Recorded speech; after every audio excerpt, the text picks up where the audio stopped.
خلیل بھائی کی طرف آگے بڑھیں گے اور علاج آپ نے پوچھے اور دیکھتے ہیں خلیل بھائی ہمیں کیا جواب ہے۔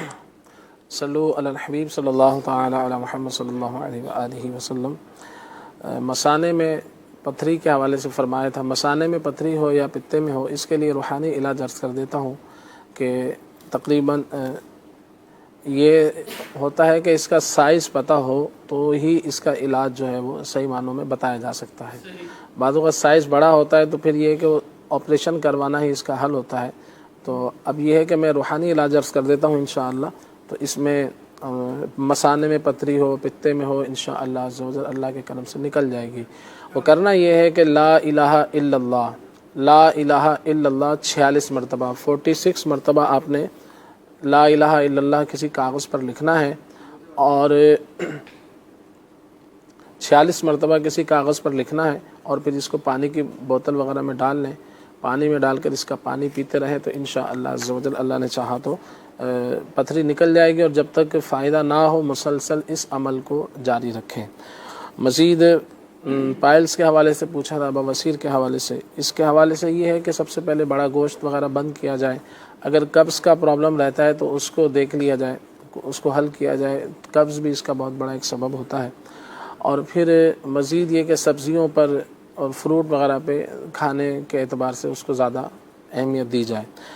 انجیر جو ہے آپ لے لیں، تقریباً 5-6 انجیر رات کو جو ہے 1 گلاس دودھ میں اس کو پکا لیا جائے، اور پھر جب دودھ یہ پک کر براؤن سا اس کا رنگ ہو جائے دودھ کا، تو بہتر یہ ہے کہ انجیر کو تھوڑا ٹکڑے کر کے ڈال دیا جائے، اور پھر جب تھوڑا سا براؤن سا رنگ ہو جائے دودھ کا تو اس کو دودھ کو بھی اتار لیں چولہے سے، اور ٹھنڈا ہونے پر دودھ بھی پی لیا جائے اور انجیر بھی استعمال کر لیں، تو انشاءاللہ عز و جل فائدہ حاصل ہوگا۔ باقی ایک گھریلو علاج بھی ہے، ہربل علاج، تو یہ جڑی بوٹیوں پر مشتمل ہے، تو آپ یہ بھی کرنا چاہیں تو کر سکتے ہیں۔ اس کے اندر 4 چیزیں ہیں۔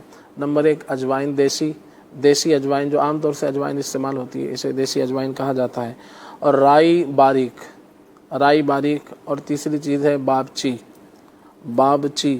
تو یہ 3 چیزیں 50-50 گرام لے کر اس کے اندر گندک آملہ سار یہ 150 گرام یہ لے کر چاروں چیزوں کو پیس لیں، اور پھر تقریباً 1 سے 2 گرام جو ہے وہ صبح اور شام اس کو استعمال کرنا ہوتا ہے، تو کیپسول میں بھی اس کو بھر سکتے ہیں، تو اللہ نے چاہا تو انشاءاللہ عز و جل فائدہ حاصل ہوگا۔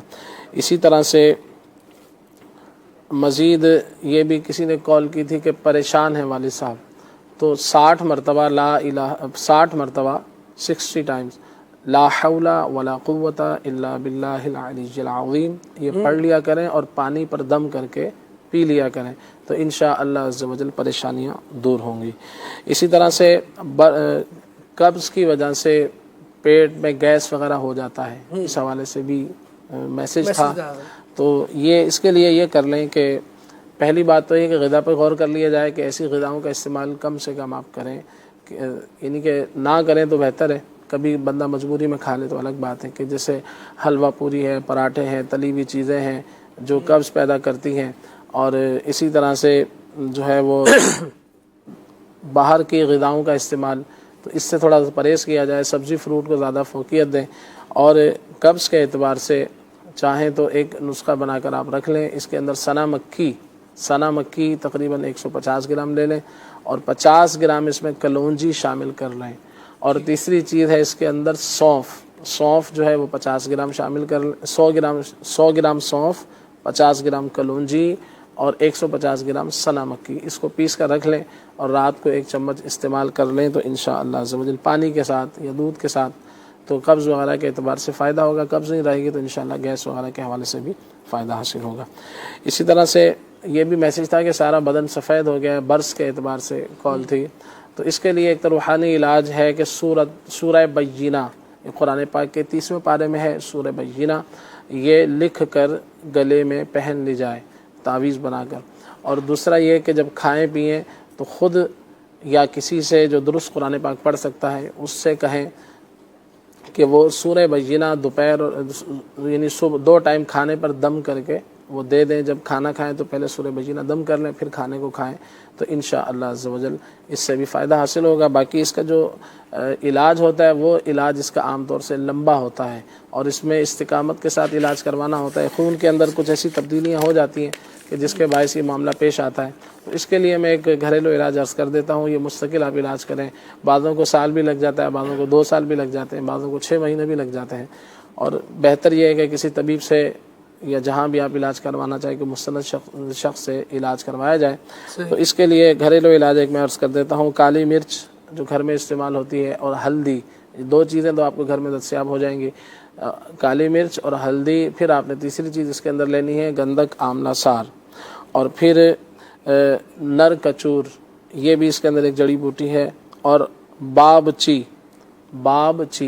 یہ ساری چیزیں دوبارہ ناموں کو سماعت کر لیں. کالی مرچ، ہلدی، گندک آملہ سار اور بابچی، نر کچور اور چاسکو بھی کہہ دیتے ہیں، چاکسو بھی کہہ دیتے ہیں.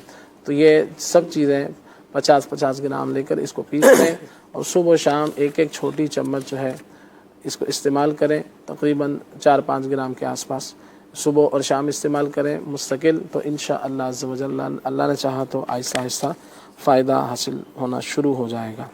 صلو علی الحبیب صلی اللہ تعالی علی محمد صلی اللہ تعالیٰ علیہ وآلہ وسلم. خلیل بھائی ایک اور بات یہ ارشاد فرمائیے. بسا اوقات ایسا لگتا ہے کہ انسان وجہ کوئی سمجھ نہیں آ رہی ہوتی، لیکن اپنے ذہن پر ایک بوجھ، ایک پریشانی سی محسوس کر رہا ہوتا ہے، شاید سستی کی وجہ سے یا شاید نکاہت کی وجہ سے. تو اس کے حوالے سے کوئی پڑھنے کا وظیفہ ہے کہ کچھ پڑھ لے تو آسانی ہو جائے؟ آسان سا وظیفہ یہ ہے کہ بندہ یا سلامو یا سلامو یا سلامو پڑھتا رہے. اور جب بھی کچھ ایسی طبیعت محسوس ہو تو 33 بار یا 111 بار یا سلامو پڑھ کر پانی پر دم کر کے پی لیں. لا حول شریف کا وظیفہ شروع کر دیں، یا حیو یا قیوم پڑھنا شروع کر دیں. پھر یہ کہ تھوڑا سا بندہ غور کر لے کہ کیا کھانے میں کوئی پرابلم تو نہیں تھی، کیا کھانے کے بعد ایسا ہوتا ہے عموماً، تو اس پہ غور کر لے. یا نیند پوری نہیں ہوتی، بعض اوقات ویسے دماغی کمزوری ہوتی ہے، بعض اوقات آنکھیں کمزور ہوتی ہیں، اس کے باعث بھی سر میں مختلف وجوہات ہو سکتی وجوہات ہیں. تو تھوڑا سا وجہ کی طرف جائیں گے، آہستہ آہستہ تھوڑا سا غور و فکر کریں گے کیا ہوتا ہے، اور جب یہ ہوتا ہے تو اس سے پہلے کے معاملات پہ غور کر لیں. تو انشاءاللہ کوئی اس کا سبب جو ہے سامنے آنے پر انشاءاللہ فائدہ ہوگا. انشاءاللہ. زبردست، ماشاءاللہ. اللہ کریم آپ کو اور برکتیں نصیب فرمائے.